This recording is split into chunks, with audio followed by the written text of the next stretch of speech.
Greetings, all. What an interesting review and uh, discussion about HIV.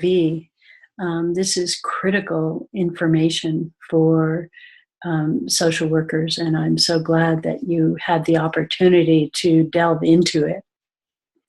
I want to reflect on several themes that emerged from your conversation. One is the importance of education and support.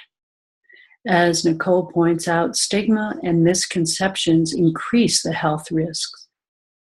And as Amber points out, fear leads to bias, and bias leads to hate. You were remarkably open and generous in sharing with regard to the misconceptions that you have held about HIV. This is so important in terms of developing your own and facilitating one another's awareness. Rachel points out, once stigma takes hold, it's hard to get rid of. For example, the myth that HIV is a gay disease. As you point out, those myths are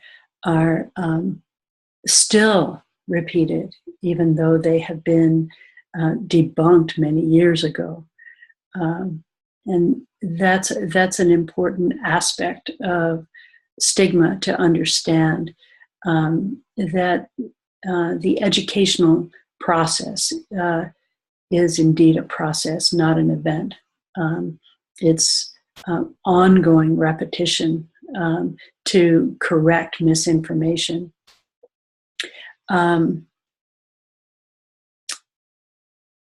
It's interesting in your discussion of misconceptions that no one mentioned the lie that's perpetuated by the religious right that HIV was a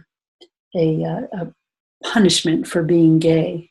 Unfortunately, that is also a myth that's very hateful and pernicious, and unfortunately persists to this day in certain circles.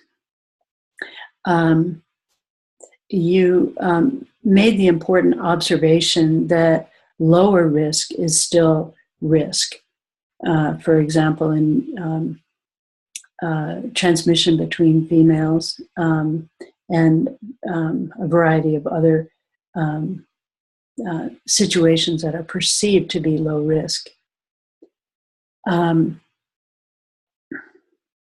As Becky points out, observing stigma, identifying it for what it is, and education is so important so that people who have HIV are not treated like they are the disease. And Jamie underscores the added challenge here when working with young people who think that they're immortal and invincible. Amber points out the importance of knowing your status, and that not knowing your status makes it impossible to be honest with partners. And that's so true.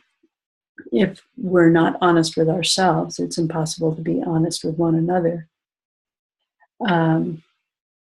Tasha underscores the importance of parents being open to discussing sex and safe sex with their kids, because indeed, if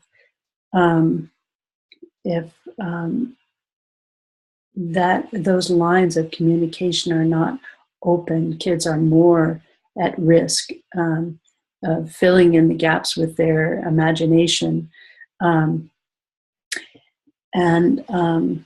Several of you talked about needle exchange. Some of you talked about it as though it was something that only happened abroad, but actually needle exchange is an integral part of harm reduction.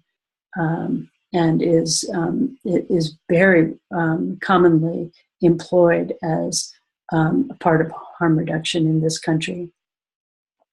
Diane underscored the importance of understanding the toll that chronic pain takes on the individual and on loved ones. I actually did my PhD research on gay men with HIV in the early 90s when there was no HIV actually, when there was only AIDS, and AIDS was a death sentence.